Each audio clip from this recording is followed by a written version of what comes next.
please join me in welcoming Vashtie. Make some noise.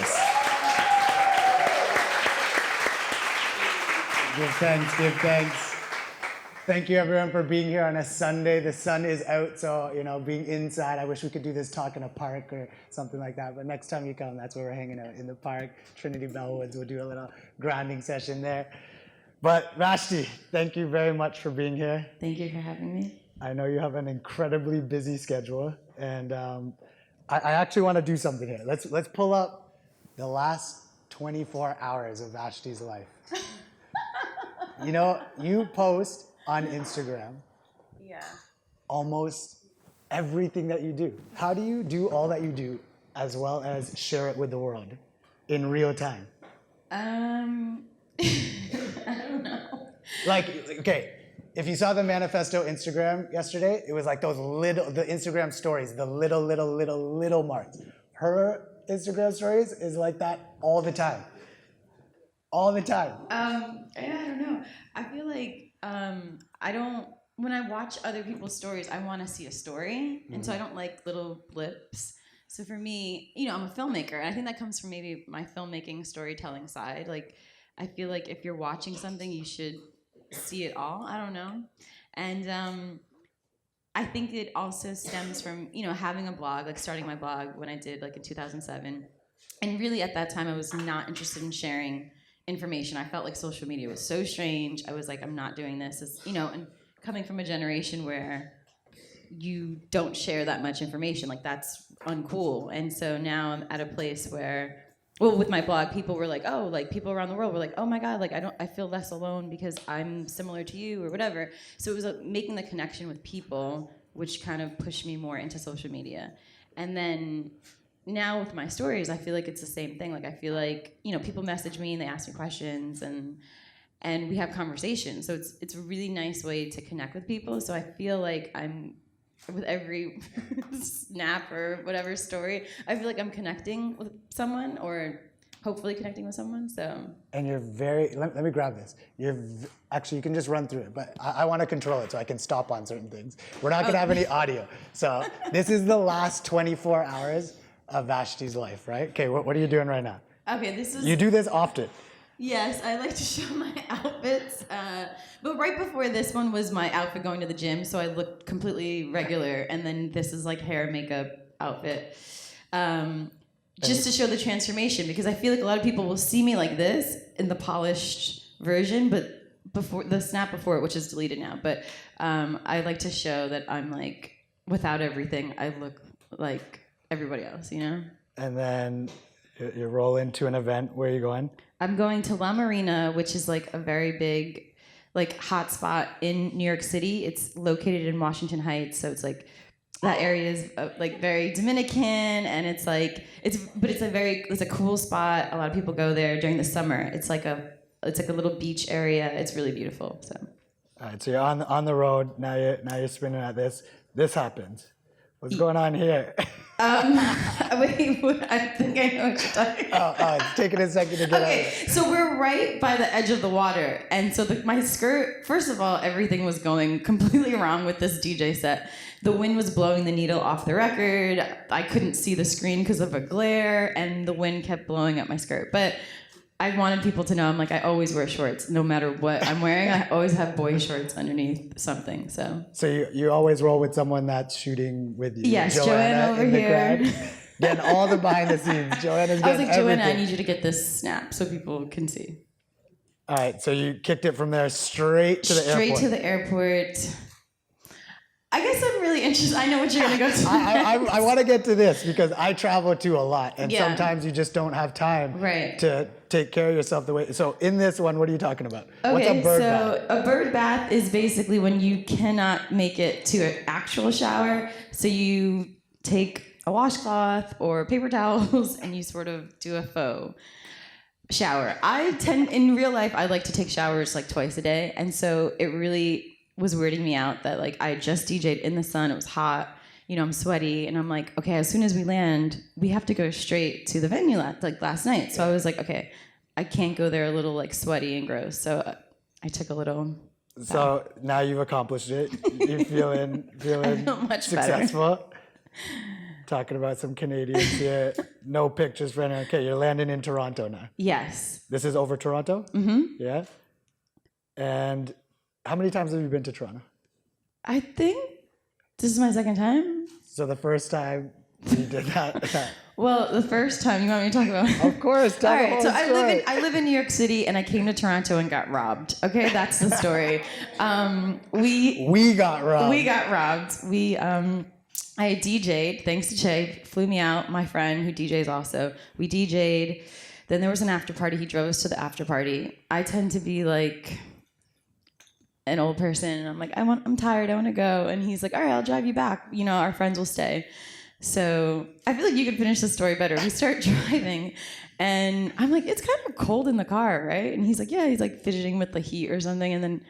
And then all of a sudden, as soon as we realize it's cold in the car, you heard something in the back. Like glass starting to sound like it was cracked.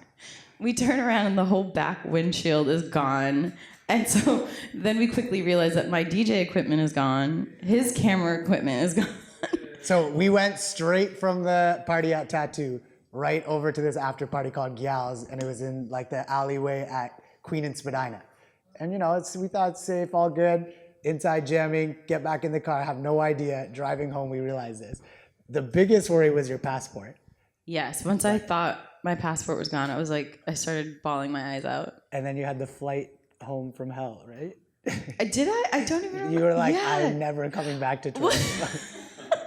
So I came with a guy he's a DJ friend. He's like 6'4", like 300 pounds, like really like serious dude. We were both on the plane. He's like, we're gonna die. Like he literally was like, I'm freaking out right now. We're going to die. So it was a really interesting, challenging time. Somehow we convinced her to come back, and first thing you do when you land, you get a juice spot. So you're on a juice cleanse right now. Yes. Tell us about that. So I tend from time to time to go and take breaks from, processed foods or cooked foods or, in general, just to kind of like give myself a break mentally. I think it's physical, but it's also very mental, to be able to sort of, fine tune focus and really rearrange your thoughts and sort of get back to yourself in a way. And how do does it call upon itself to you, and you're like, or do you do it on a regular basis? How do you regulate that? I do it from time to time. So over the past few years, I did it more often. Recently, it's been a little bit more difficult with traveling, going to other countries, and, not wanting to be rude if you're like sitting at a dinner table. So now I tend to try and do it every few months. But it's interesting because you start to I spend time meditating and, doing a lot of like inner work, but there's a lot of thoughts that even find me when I don't even realize it when I'm doing these. So you've, since I first met you to now, you've had quite the transformation in terms of, Transcendental Meditation.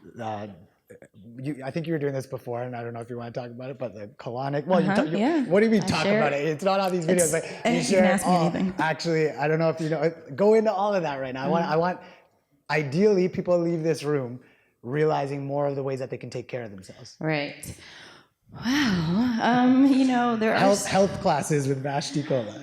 there are so many ways, right? So we think about like bathing and keeping our hair clean and dolling ourselves up, like doing makeup and all these things, but our body is also it's a temple. It's important to take care of it. And I think that in our mainstream society, I think we've kind of lost maybe the basics, like conversation about digestion and like your gut, your inner workings, your skin, like what you put on your skin is actually absorbing everything. So it's like, the idea, this also freaked me out, which got me more into like wellness, like the idea that your skin's eating everything you put on it. So if you wouldn't eat like that jar of cream that you put on your skin every day, then maybe you shouldn't put it on your skin. Like that freaked me out. So it got me into this idea of use like all natural makeup. Yeah, I try to when I can. Because it's interesting that a lot of the products that we take for granted and that we use every day are kind of filled with a lot of things to kind of preserve it. I don't think it's ill-intentioned, but they have a lot of things that are toxic to the human body. So, and over time, it creates disease and cancer and, things that we don't even realize. Talk about the colonics for a minute. Well, okay, so colonics. I don't know. You guys know what a colonic is, right? So No, break it down. Some people might all not right, know. so it's basically flushing out your colon with filtered water. It's an ancient technique. It's basically a speculum, as they call it, is inserted into your rectum, and water is gently flushed in, and with it flowing out comes waste. And I get these quite often, and it's fascinating because I do them so often, and just to see the amount of waste that comes out of the human body. They say that you walk around with an average of 7 to 15 pounds of waste, just hardened waste. So if you think about all the foods we eat, especially processed foods, things that don't break down, a vegetable, in raw form, it's just building up and building up and building up. So. Well, you always look very, very healthy. Thank you. Skin is vibrant, hair is vibrant, you're young, you're fresh, you travel a lot. So I think all these things contribute to that kind of lifestyle. It's important to maintain your body. It's it's easy when you're young and cute. Okay, it's easy, but eventually we're not going to be so young and cute, and you don't want to be in pain as we age. I mean, to mature, it's a fortunate place, but you want to be healthy. For me. And you started doing hot yoga regularly as well? Yeah. Because you never were into yoga. This has been a journey for me. Because I was literally a dude. I was I'm good on all of this. I don't get it. And now I'm oh, I get it. I feel my body and I'm in my body. I'm a typical New Yorker, just work. And that's just everyone. I think maybe that's a universal thing these days. But now I'm getting more into how do I feel? And so I do hip-hop yoga, actually, which sounds silly, but it's basically they play you'll be doing yoga in the dark to Kendrick Lamar, and that's really exciting. Crazy. Yeah. I started going to, Russell Simmons has a spot in LA like that. Okay. And they'll start with mantras, and then they'll go straight into hip-hop, and then come out of the hip-hop back into the mantras. It's amazing. All right, we got a little taste. 24 hours is a lot in your day. Then you landed in Toronto last night. What did you think of High Power? I was excited. I feel the crowd was really diverse, and I don't see that. I see that here and there, but I don't see it the way I saw it last night. And it was very welcoming and very just exciting.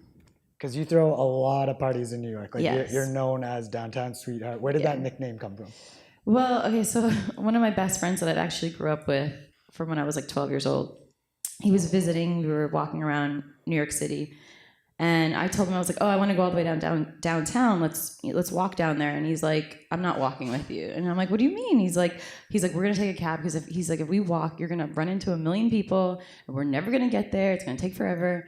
And he's you're Downtown Sweetheart or something. So it was kind of a mean joke, but it turned into a fun little nickname. And everyone now, that's your name. So you have other nicknames, or that's the one that Little Dude. My guy friends call me Little Dude. No, Vashtie. Yeah, I don't know. And you told me one time what Vashtie and Kola is actually not Kola is not my last name. Yeah, so tell us about... It's not my stage name either, so I would not pick that. What's Vashtie mean? Okay, so in Hebrew it means thread, and in Persian it means lovely, but I was not named after either. Supposedly, my family's from Trinidad. Any Trinidadians in the building? So supposedly it's a Hindu goddess, but that could not be true. I don't know. I don't know. I have to ask my mom. My mom thinks it is, but I don't know. It could have been lost over the trip to Trinidad, the information. And then Kola. So Kola is not my last name. I found that out recently in a trip to Trinidad. So basically, the history of Trinidad is that, it was African slaves and then indentured Indian servants and whatever. So my family's kind of a mix of both. And I guess at the time when the British, because it was a British colony or country or whatever, they were deciding to get everyone's names on paper. They, came to our family's house and was okay, so we need your last name? What's your family name? And my dad's parents had died when he was really young. So he's like, I don't know what you're talking about. And then they were like, well, what did they call your father? What was his last name? And he's like, I don't know. They called him Kola. So for years and years and years, it was like, okay, like everyone had the last name Kola, like on paper. And then it wasn't until maybe many years later, one of our like elders was like, that's not your last name. Like, why did you guys think that was your last name? And they're like, oh, that's what they called, our dad or whatever. And he's like, no, that was his nickname. Your last name is, and I'm blanking on what it is right now. Hold on. It starts with an A. It's wait, oh my God, how am I forgetting my real last name? That's such a, okay, I'm gonna think of it in a second. I can find it. Me and you talked about it. About this one time. But tell me about your growing up in Albany. You grew up in Albany, upstate New York, right? Mm-hmm. So what was it like? And then how, I want to know from that point how you transitioned into moving to Manhattan. So growing up in Albany, I grew up in the hood. Joanne always gives me a hard time about that. I grew up in the hood in Albany, and the community we lived in was mostly African American, but there was a small West Indian community. And so it was strange for me because the West Indian community and the community in general was African American or Black. And I was like, we kind of look Indian. I don't understand. And my parents never explained anything to me. They probably didn't even know the history themselves. So, sorry, your parents grew up in Trinidad? They grew up in Trinidad, came to the United States in like the 70s or 80s. And my uncle had settled in the Bronx, and my dad visited him in the 70s and 80s and was like, this place is awful. I'm not bringing my family here, and moved upstate and settled there. So I grew up there. So I'm the firstborn American. I have an older brother and an older sister. Yes. And so it was kind of confusing. It was a nice, I don't know if I had a nice childhood, but it was an interesting childhood. And I definitely, growing up, being Trinidadian and having the heritage of what I have was confusing for a long time. Because the kids at school were like, you look Indian. The Indian kids were like, you look Indian, but you look Black. Like, we don't understand. So I never really had clarification on. So when because now you represent as a Trini. So at what point did you learn about your heritage? I did my own work, like research, and in high school kind of figured out more and more about it. And it wasn't until I went to Trinidad in high school for the first, I'd never been, so I went in high school and I was like, oh, you people look like me. So that was sort of it for me. And at that time in your life, did you know what you wanted to be? How did you start to decide, okay, New York, I'm moving there, I'm going to be all of these things that you do? Where did that evolution come from? So for me, I, like most kids, was always really good at art or loved art. So when I was really young, I was really, I would always draw and paint. And I had a sort of challenging childhood. And for me to sort of mentally work through it, I use my imagination a lot. Just imagine my life as a movie, would just draw and make things to sort of create a more, ideal life for myself. And so I got obsessed with that. And then I think around the age of 10 or 11, I got bullied in junior high. And so at that point in my life, I was sort of throwing myself into books, comic books, going to music shops and listening to music, and started to watch lots and lots of movies, but beyond even the mainstream of whatever was playing in the theater, looking at old films. And so by the time I was 11, I was okay, I definitely want to get out of Albany and I want to study art. I knew I wanted to direct films, and that's really where it came from, I think, for me. This is something that I started studying, the power of memory, right? So when you're young, if you have a traumatic experience, what happens is 2 neurons fire in your brain and it creates a pipeline. And then every time when traumatic experience happens, that pipeline is very, very thick. And you start living your life through that lens, right? And the more and more you start to have these things come up, it gets stronger and stronger and stronger. So this pipeline is very, very strong. So just about your experience right there, what you're talking about, art actually, you know, people always say that art can heal. But if you actually do what you did and you go back into those places and you start to tell a new story and you start to live out those new stories, you can really change the makeup of your mind and create your own vision of the future rather than being bound by the past. And me and you were talking about this last night, and when we talked about it maybe 3 years ago, you were kind of looking at me like, what is this guy talking about? I was like, this guy is really cool, but I don't know what he's talking about right now. But now I feel like you started to understand I'm in a totally, like, I don't know, I'm in such a fortunate like place right now to be able to just like expand myself and realize that even the words we use can really hold us back. It's like the words we tell ourselves, the stories we tell ourselves, because we believe it, you know. It's like the idea of like an elephant at a circus, you know, that's been bred to be this like essentially a slave, you know what I mean? And it's like strapped to a little pole. Like an elephant can rip itself out of the ground if it needed to, but because it's been brainwashed into this idea that like you have to be here, you know what I mean? It's like the same idea. Like you can essentially do anything you want to do.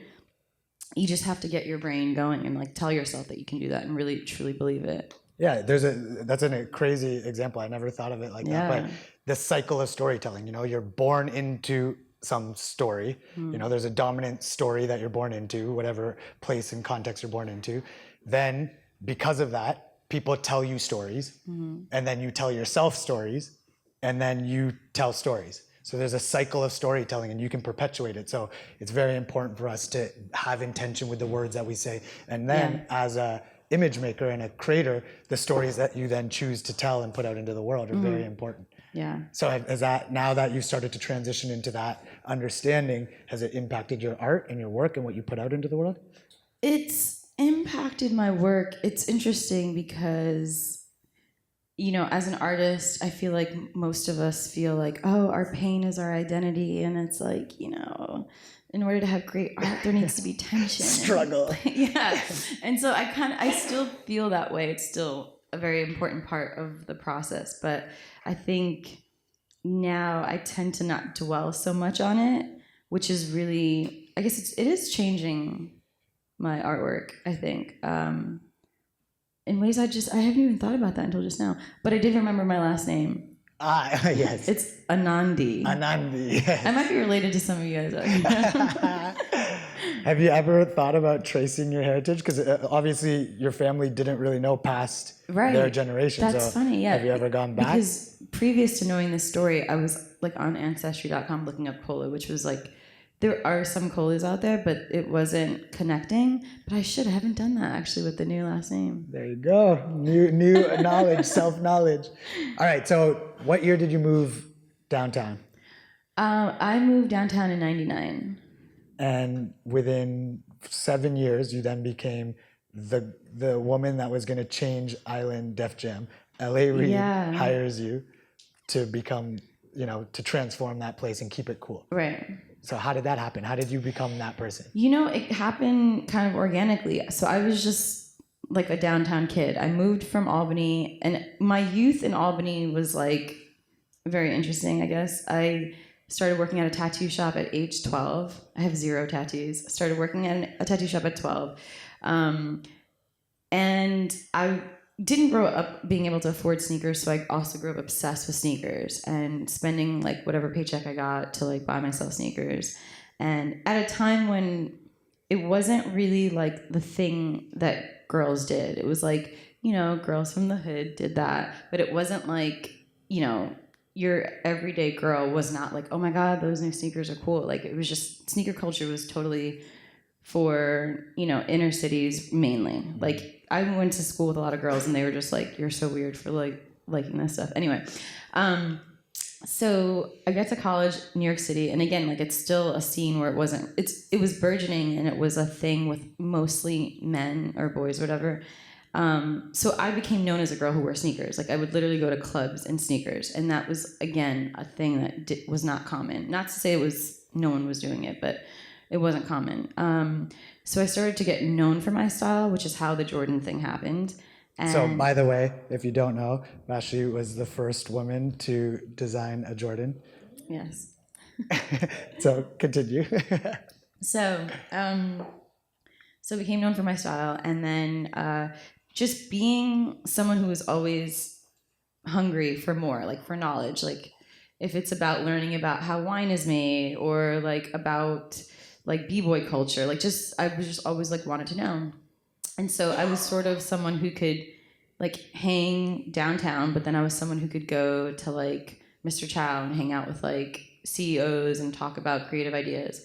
So that sort of helped my name, or what people thought of me. And so when I was brought into Def Jam, they were basically like, look, we're signing people. Some of them are cool, some of them are not cool.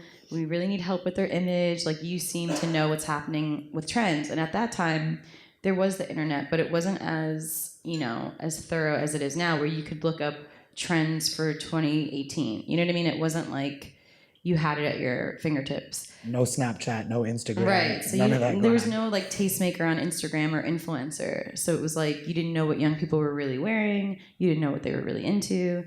So I was sort of like a well of information for them, and yeah, it was like my first real job. So what artists were you curating and watching over at that time? So I worked with Rihanna, Nas, Neo. Lady Gaga was signed, but they weren't actually working with her. I think a lot of artists at major labels at that time, they're sort of dying out, but artists would get signed, and if they couldn't figure out what to do with them, they would unfortunately just shelve them and be like, okay, we'll figure out later. Or they would be signed into their deal and just wouldn't be able to break out, so they'd be shelved and they couldn't do anything on their own. So I think Lady Gaga, I think that she might have had that problem, I don't know. But who else was there? I don't know. Jay-Z was also like the president. And so you're working directly with all of these artists. Yeah, you formed a strong relationship with Diddy as well. Yeah. Was that at that time? That was around that time. He was sort of always someone who, and still is, who sort of sees everyone's potential before anyone else does. And he really, truly always saw that. Like if I told him right now, like, there's this 14-year-old girl in Minnesota that's making a zine and you need to be on the cover, he'd be like, okay, I'm doing it. Like, he's that kind of guy. Like, he believes in like what is there. So, and like, you describe yourself a lot of times as an introvert, right? But then to be in that position and to do a lot of what you do, like Downtown Sweetheart, like, how do you balance those two? Are you an introvert? Do you feel like you're an introvert? Yeah, I do. Do you think I am? Okay, so I asked Joanna, sorry. I am. So it's interesting because when I first started my career, I was really like a nice person, friendly, but if we were at a group dinner, I would just sit where I was sitting and talk to maybe the people next to me. Now, I've learned, and this comes with, experience, but now I walk in, I'm like, hi, nice to meet you. I talk to everyone I can. I might even move to the other side of the table just to talk to the people there, because I realized that being an introvert mostly doesn't read as introvert in public places. It reads You're just as like awkward. or that's a bitch right there. Like, you know what I mean? Like, people are like, and so I started to learn that about myself over the years. Like, people would be like, okay, she works, like she puts in her time, but as soon as I was done, I was like, I'm not hanging out. I'm out. I'm going home to sit on my couch. Yesterday, you were like, after you DJed, you were like, I want to take pictures with people. I was like, oh, yeah? Yeah. Yeah, I think it was a growth, because now, it's about participating. It's important for everyone. Mm-hmm. All right. There's a lot of your career, but I'm going to skip over real quick. Nate, let's drop into one of these videos. So this is now... We go into probably 2009, I believe, and you're working with an artist at that time who's probably pretty relatively unknown, known but unknown. And a lot of the artists that you work with in your music videos at the time, you got them very early, like some of the first classic records of people. So let's go into this one.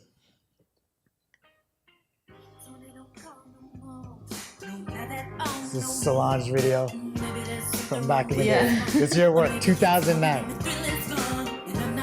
So, you directed this video? Yes. Yeah. This was her idea, actually. Yeah? So just tell me a little bit about this, like your experience directing, you know, at this time, Beyonce's sister, like the whole vibration around it. Yeah. So this was a fun project. She actually reached out to me and was like, I really want you to direct this video. I have this idea. So it was a true collaboration, which was really nice. And it was fun. We shot that in Harlem. It was a very hot day. A lot of people came out for like cameos or just to hang out. Like Tiana was on set because she was from Harlem, or is from Harlem, and CeeLo was in the video. It was funny because she was talking about who the guy was that she wanted as her love interest, and it was a guy who made music at the time. And I was like, no, you need to put my friend in this video. And she's like, who's your friend? I'm like, his name's Kid Cudi, but like, trust me, he's gonna be big. And she's like, the label was like, we don't know him. Like, we don't want to put him in the video. And I was like, no, please, like, put him in the video. So he's actually makes a cameo in the end. So. You had done a video for him before or after this one? Before. So at the this, time, right? he was like maybe still working at the Babe store or about to leave the Babe store. And we were just like friends, like downtown kids just hanging out all the time. So we made a video. It's not my favorite at all, but it was unfinished and they leaked it, but. Like what's the scene like at this time? Because I feel like a lot of the artists, like Joey Badass, Kendrick, like there was an artistic community that was evolving in the States, yeah. Right? And you were definitely a part of that community. So right. What was it like? Like these up and coming artists. It's so fascinating because it's so different than right now. Like right now is a really beautiful time, but it was very different. It was, there was MySpace, and so there wasn't Instagram. There was Facebook, but I didn't really use Facebook. So we were really connecting through MySpace with a lot of people mostly. And then people would come to New York and it would just be like, like party, hangout, fun, like really community based. Cause I think now it's easier to connect, via social media or digitally, but it was really about like spending time with people. And I don't know, it was like the cool kids were around. We had, like Cudi, Tiana Taylor, Drake was hanging around actually around that time. And it was cool. It was like a nice era. It was really interesting. And it was also a time when I don't want to say it's less of that now, but people were more of themselves. Like you could really just, like if you saw someone walking down the street with like Cazals and like head to toe, like old school Nike, like you knew that was their look. There wasn't 1,000 of those people. It was just like, that's that person, that's their style. So it was really cool. It was kind of like everyone had their own kind of character or style or look. All right, so then 2009 was a pretty big year for you in terms of videos. You did this one as well. Very important Canadian. Yeah, he was unknown at the time for anyone outside of his age range, I think. He looks like he's like, how old is he? He was 13, I want to say. I don't really. He was really small. So what do you think about when you get this call? Who calls you to do this video? So Def Jam called me to do this video. I was no longer working with them, and the video department was like, hey, we have this kid. He's going to be big. And they were like, can you direct this video? And I was like, when is it? They're like, it's in LA, April 23rd. I'm like, that's my birthday. I had a birthday party planned. And so then they were like, well, let us know, listen to the music, check this kid out, let me know.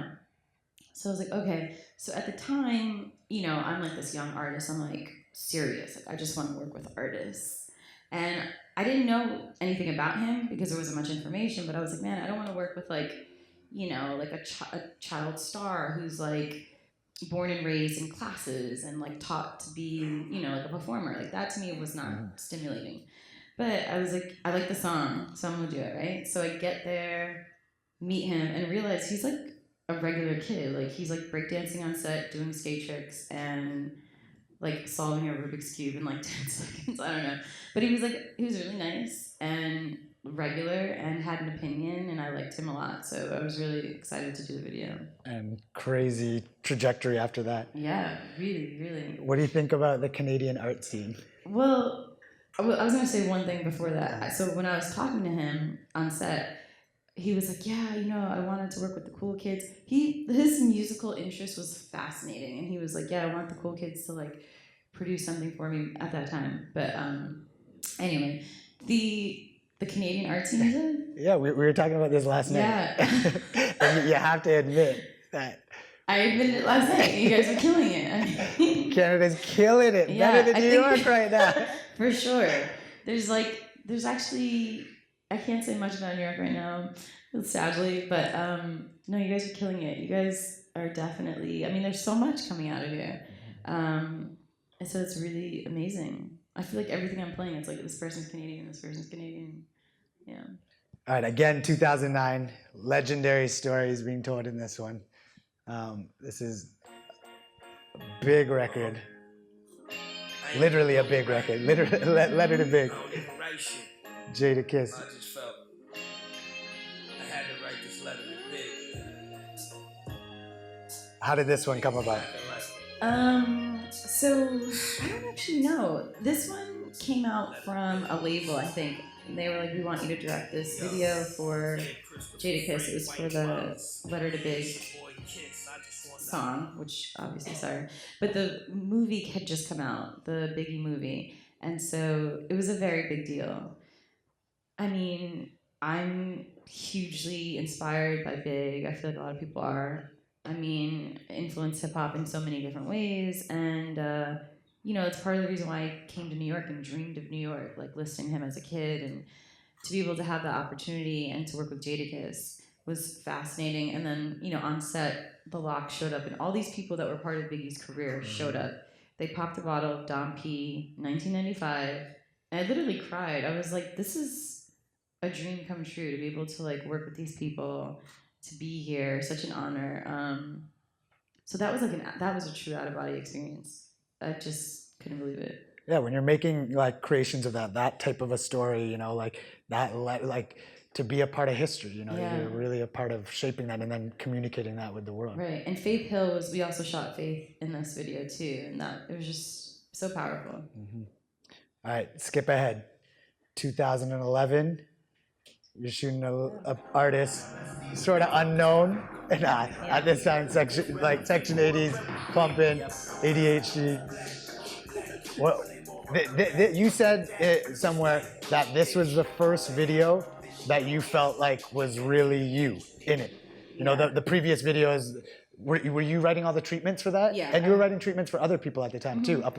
Yeah, for Anthony Mandler, I wrote the video for Commons Testify, and for a few other directors, but so all my treatments I've written myself. But when you're writing, especially for a major label, you know, they have requirements for what they need to fulfill, whether it's like a sponsorship deal, so you need 5 seconds of the Reebok logo in the video or whatever.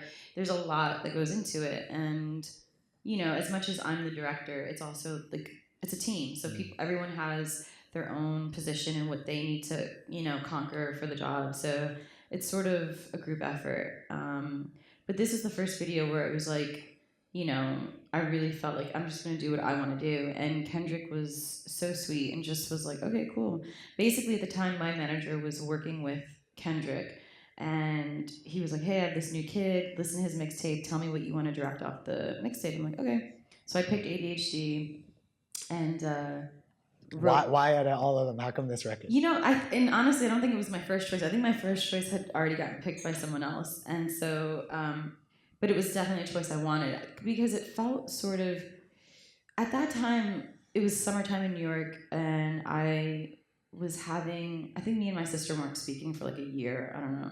And I kind of felt really, like I was present, and I was like, hey, and I'm here, but then really I was really sad. And so I think that the song for me felt like someone who was present with the world around them, but sort of having some inner issues, an inner conflict.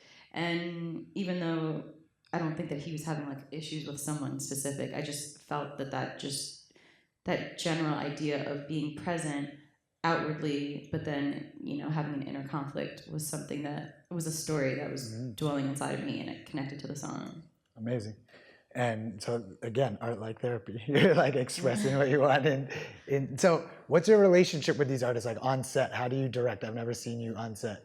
And a lot, this space itself, free space, is full of a lot of photographers, directors, and so I'd love to kind of know your experience of how do you get these intimate like moments and direct all these artists to create what you want to tell as a story? I mean, for me, I think it's like being authentic and being real. Because at the end of the day, if you're an artist just wants you to connect with them.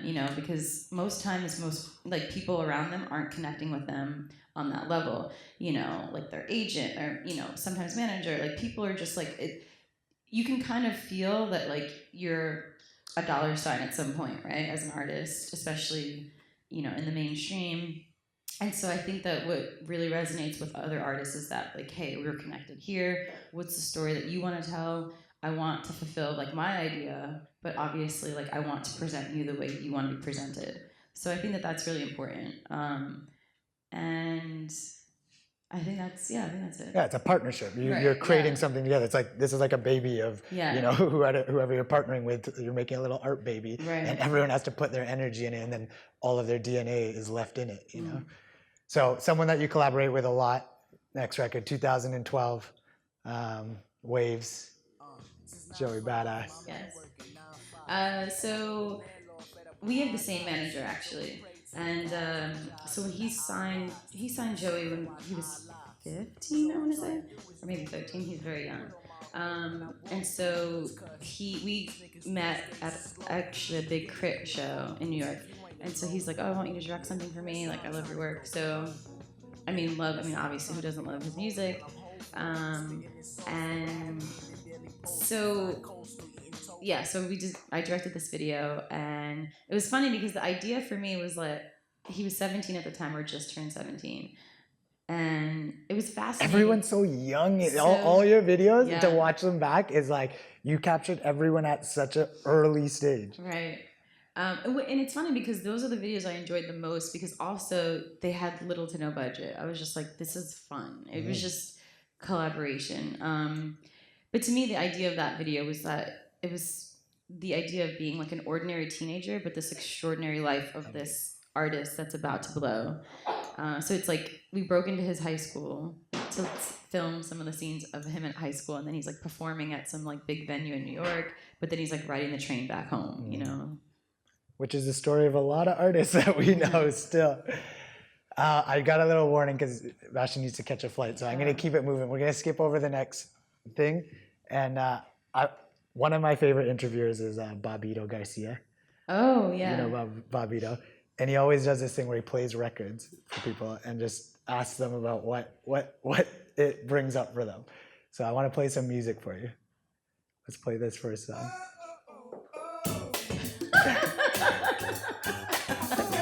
You know I gotta start with this voice.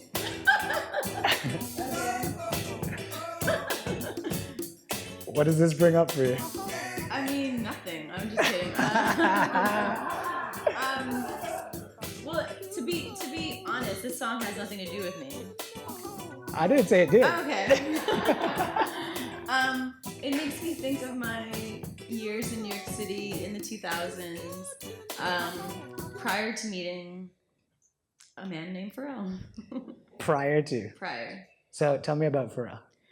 Pharrell is a recording artist. I asked you yesterday if I could ask you anything. And you said, and I said yes. You're an open book. He's also family, so he can ask me anything, and it's fine that we're extended all family.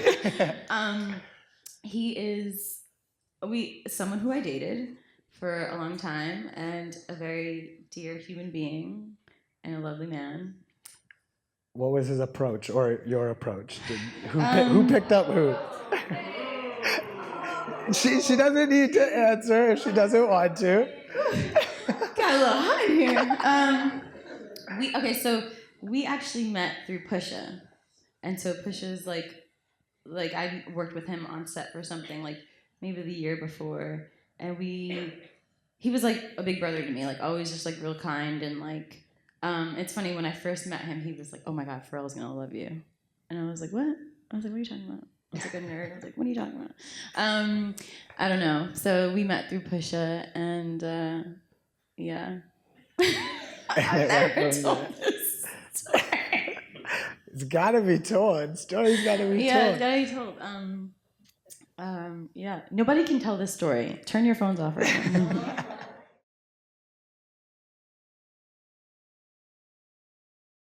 Tell me a little bit about love. You just told me that last night. You were recently free, looking for a Yes. Toronto lover. Maybe.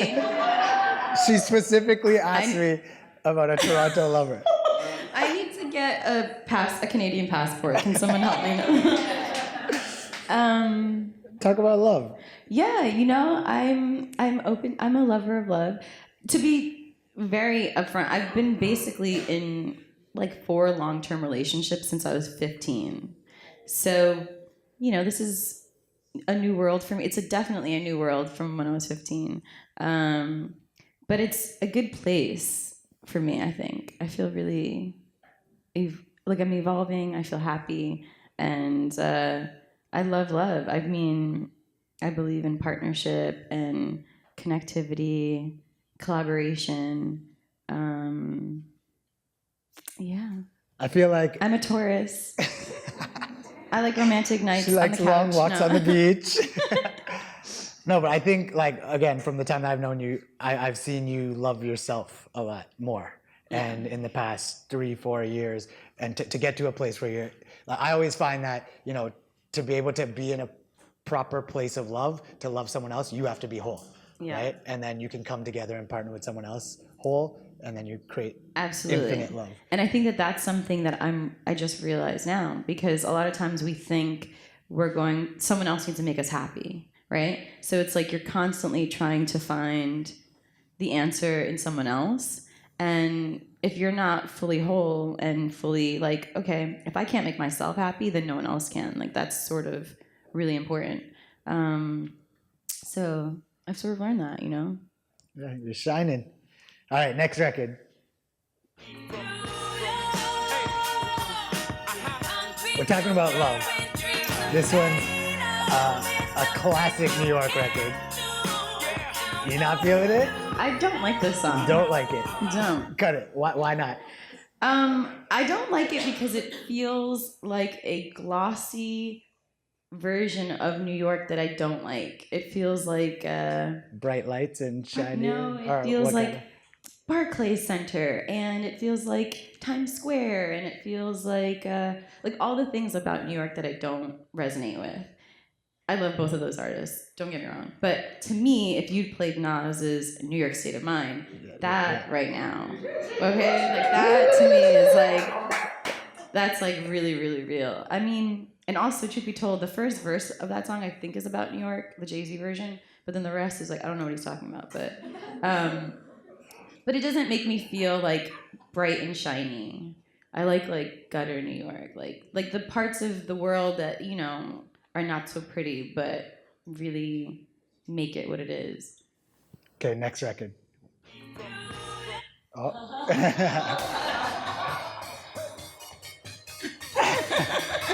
Okay. This makes me think about.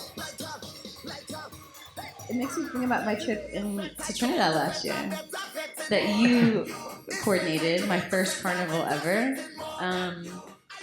And to be honest, like, I didn't grow up with soca. I mean, I grew up with soca and calypso, but because I didn't have a very strong relationship with my parents, I sort of rejected them in a way. And so there was a lot about my heritage that I hadn't connected with. So for me, this song even feels bigger than like the song itself. It makes me feel like the moment I truly connected with my heritage. I mean, I truly believe that your past and where you come from doesn't create you, but it also has a part of you. You know what I mean? Like, it's kind of the duality of both. And so, like, it reminds me of the trip, just being in this space of